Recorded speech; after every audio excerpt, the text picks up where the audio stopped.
Well, thank you very much, and it's a great pleasure to be here at the New South Wales Farmers and to see it so well attended by people, no doubt, across New South Wales. Look, ladies and gentlemen, this is a seminal time for agriculture. It's an incredible honour to have this portfolio. If I can just make it to September, and I've been checking to make sure that none of my parents have made me a citizen of Iceland or somewhere else. But if I can just make it to September, I'm going to be the 7th longest serving agricultural minister for our nation out of the 31 who've served. And this is incredibly important. I'll start by saying something I'm proud of. We've working with you and working with trade and doing our job diligently. We've managed to increase through that time Australia's agricultural output from about 48 billion to close to 63 billion, so about a 30% increase. And I always made it my goal to see what we could do to double Australia's agricultural production. We're the fastest growing sector. So when the GDP figures come out, if you want to know which sector is growing the fastest, agriculture. In the GDP figures before that, no sector contributed more than agriculture. Even today, as I drive in the wine industry, I hear that our sales have gone up 10% last year, which is a great outcome. But we're part and on the cusp of an incredible equation.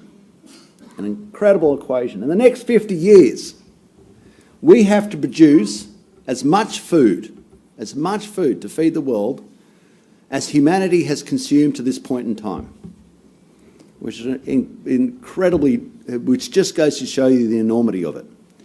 And not only is that an incredible equation, it's also a moral equation, because if you get it wrong, we know what happens. People die. People starve to death.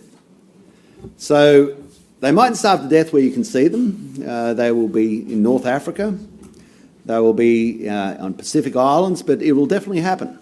If you cannot produce the food, it's quite simple. If you don't produce the protein, the carbohydrates, the fats, the sugars that sustain the human condition, then people die. So by 2050, we'll also have 10 billion people in the world. And their aspiration and their capacity to pay for a high value product is also there. We're now seeing that in our close neighbours that once upon a time thought that it was romantic, that you'd go over there and have their traditional dish and have some peanuts and a bit of lettuce and the remnants of a rat, and thinking that was somehow a cultural dish. No, that's what you eat when you're poor. But now as people become more affluent, they, like us, want to show that wealth in two main ways. What you wear, what the suit you got on. It's wool. Wool, yep, 100% ply. And what you eat. They're the indicators of your social position. And people see themselves as they become more affluent, wanting to reflect that social position in what they eat and what they wear, which means we're in a good position.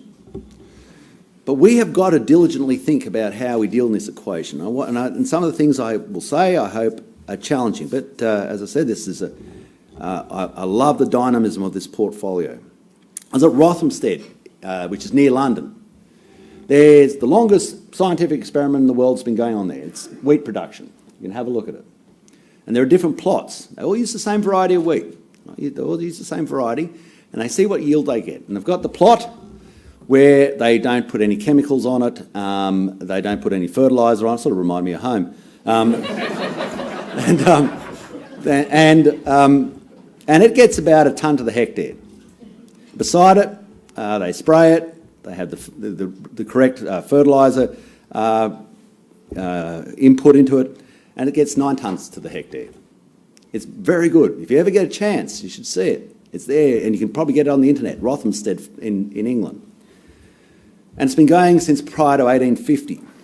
What it shows you is that you have always got to be at the forefront of the technology to get this right. When we think about Norman Borlaug with the Green Revolution, we had a problem, back in the 1940s, but I thought we're not going to be able to feed the world. And Norman Borlaug worked on the dwarf varieties of wheat. And between about 1946 and 1963, in that space, Mexico increased their wheat production by sixfold increase in production. And that was great. It's just that the world's population is now caught up to that. We're there again. And the world's population is starting to advance beyond their capacity to produce food.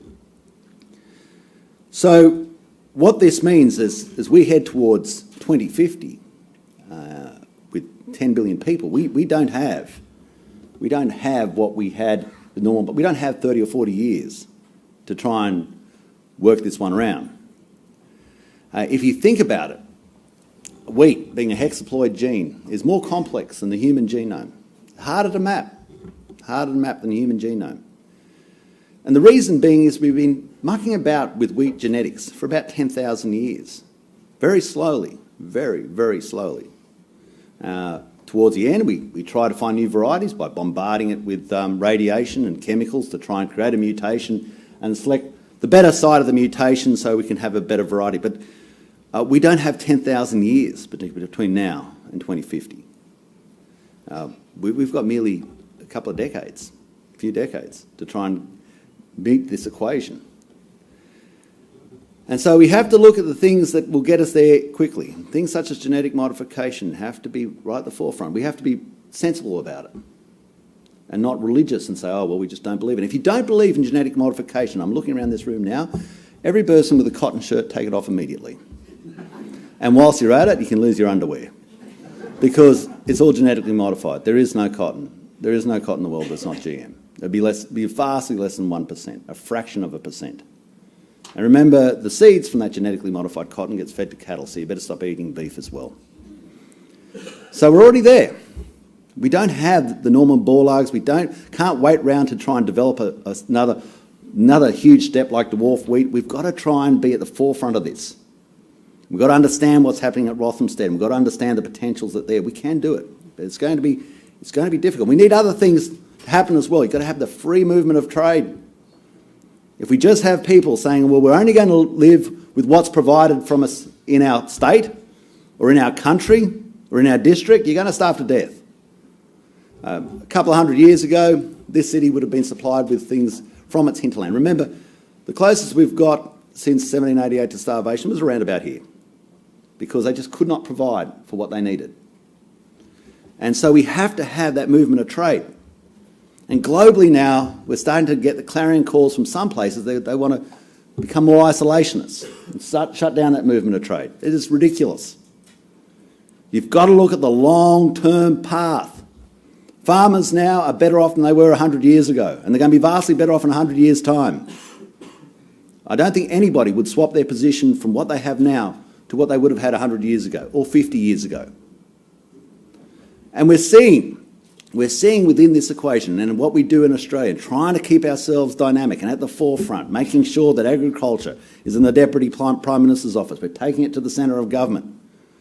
That we've been part and parcel of one of the biggest turnarounds in agricultural production in our nation's history and biggest turnarounds of returns through the farm gate.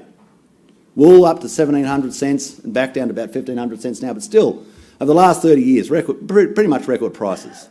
Cotton at about $520 a bale at the moment. It's all right. It'll float down a bit next year. Beef, we've had record prices in beef in recent history, record prices in meat sheep, record prices in lamb. Pork's eased right back, I understand that, but we got to a point of record prices in pork. So what you're seeing there, ladies and gentlemen, is seeing a global protein deficit. The desire of the world for protein and the capacity to supply it is the differential. The job of the politician is to make sure that that deficit is matched to your farm gate and the prices are reflected in the same. And making sure you've got a department that's, hate to say it, nimble and agile, that is working to connect those two things so the prices come back to you. And if you think, oh, well, anybody can do that. No, they can't. I've had the Argentinians in my office. They want to know how we did it. And I said, none of your business. So, but we're doing it. We've got free trade agreements with China. And remember, the free trade agreement is just what they sign. It's the agricultural and water resources that then sits down and gets the product moving, get all the protocols moving, getting the product moving. With Korea, with Japan, these things, and all the time trying to get more of your chickpeas and your mung beans into India. Had half a day with Narendra Modi a couple of years ago. We keep on building on that. Just got back from Europe, trying to crack that free trade agreement into Europe, and also talking to the Brits about their little problem called Brexit. But this is good for us. We've got to, and see, if you say, oh, if you didn't go to Europe, well, there's a 48,000 tonne HGP quota for meat. And you've got to be in there to try and make sure we keep it. There's a lot of people in this room be very interested in that. But we've got to work there.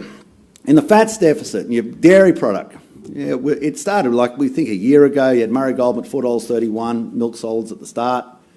But now we're up to $5.21. I think Fonterra at $5.70. So with even that fats deficit is also tracking. I thought it would take a little bit longer, but it's tracking into a deficit situation very much like the protein market.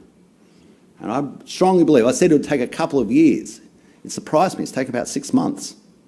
And within a couple of years, we're going to be looking for dairy farmers. We're going to be trying to find them.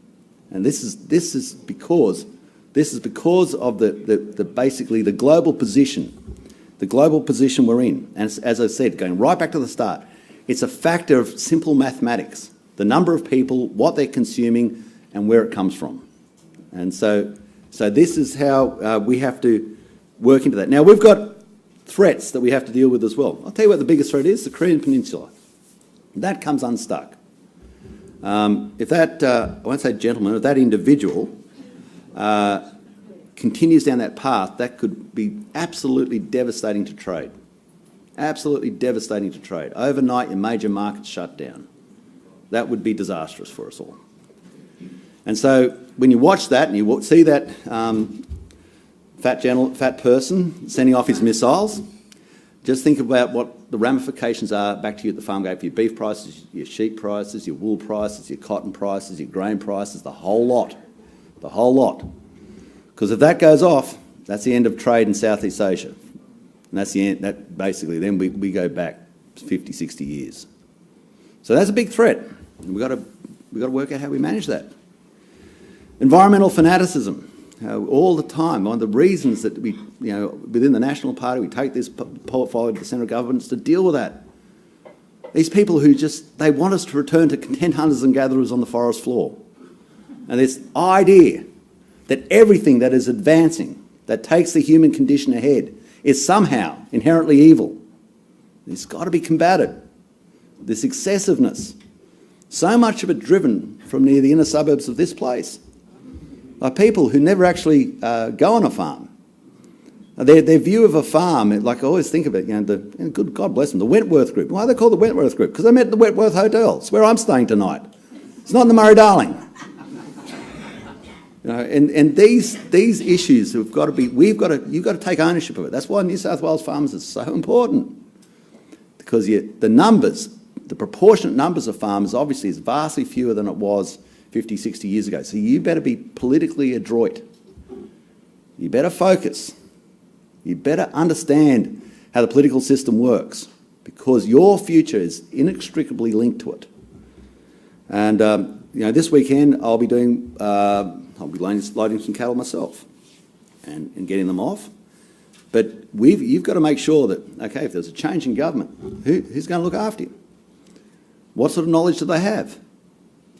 Remember, everything you do in agriculture, you've got to drive agendas. Get it through the Expenditure Review Committee. Get the Cabinet submission through. Make sure your issue's at the forefront. It doesn't happen naturally. Don't think for 1 second things just naturally happen. They don't. They're fought for. The Ag White Paper, $4 billion Ag White Paper. That at the start, just to give you an understanding, because you've got to understand the politics. That was they offered $30 million. $30 million to $4 billion is a lot of bad headaches and swear words. And also, things that you got at the moment. We've got $800,000 farm management deposits now. And a lot of you have got them. I know that. I had a look. $6.1 billion invested in farm management deposits. That started in the Nindi Gully Hotel. We were asking people what they wanted. They said, well, if we get a big wheat crop, we need to crack a bit more into the farm FMDs. So we fought for it, we got it. Dog fences, you go out to the park, it's not here, but out in Western New South Wales and Western Queensland.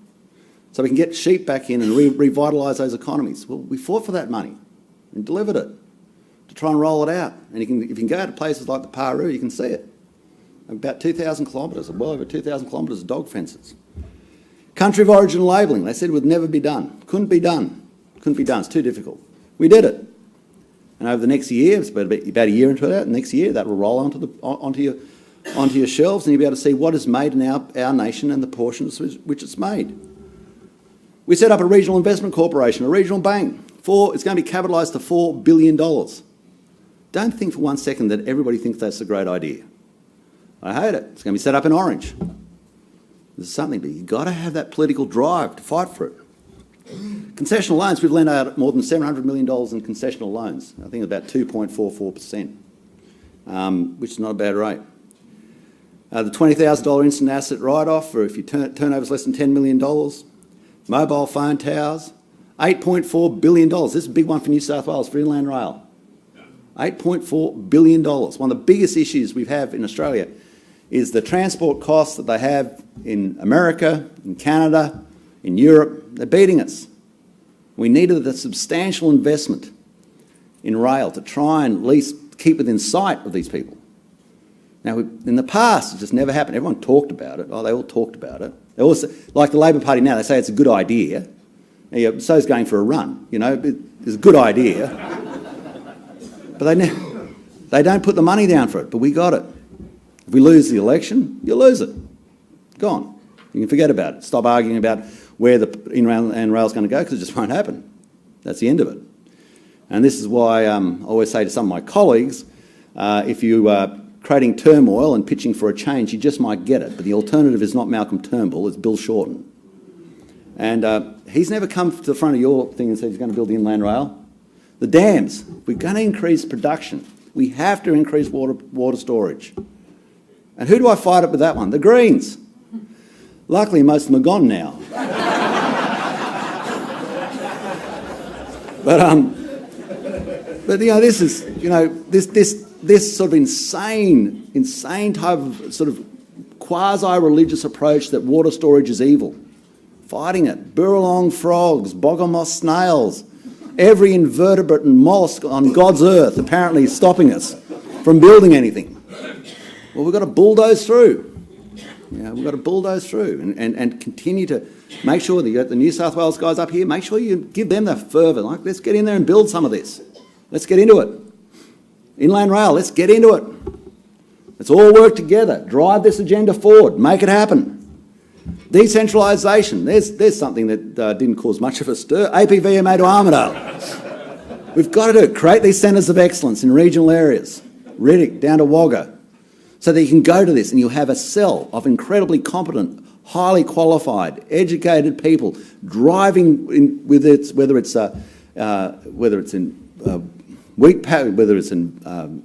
pathogens in plants or veterinary medicine, that you've got these people so you can socialise these skills, so you create this centre of excellence as a legacy for the future. They can go to this area and say, I bet you if you're looking for something that's dealing with an issue to do with cattle, whether it's a parasite, that you're going to find a whole raft of people, and they probably go to barbecues on the weekend and talk to one another and use that interconnectivity of skills. We've got the highest cotton yields in the world the Research Development Corporation, naturally enough, is in Narrabri, because unsurprisingly they grow cotton there. We had everything in Canberra for a while. I could never quite work that one out. But we've got to decentralise, and we're doing that. And if we can continue on this path, and if you can continue in making sure that you come to these meetings, you take them seriously, and you drive that agenda, then we have a capacity to continue on with the growth that we've experienced in the agricultural industry. It is vitally important for our nation. I always say to people, agriculture is just as important for Collarenebri as it is for Martin Place. It's just as important for the Queen Street Mall. It's just as important for Collins Street, because it's bringing the wealth into our nation. It is where one of our fundamental strategic advantages is in this global economy. It's in agriculture. And the equation is in our favour. And if we can just match up basically the political capacity, the competency and understanding, and we keep driving together, then the returns that you have experienced. I always used to say, I went to a farmers' meeting once and I think I saw one of them smile. But if we continue to work together, we can continue driving this agenda and actually start and really achieve it. It takes a long time in politics. You've got to sit with a portfolio for a long period of time before you got everyone bluffed and they think that you know what you're doing. But you finally get there. But we've got to continue this on, and we will achieve even greater things. All the best and God bless.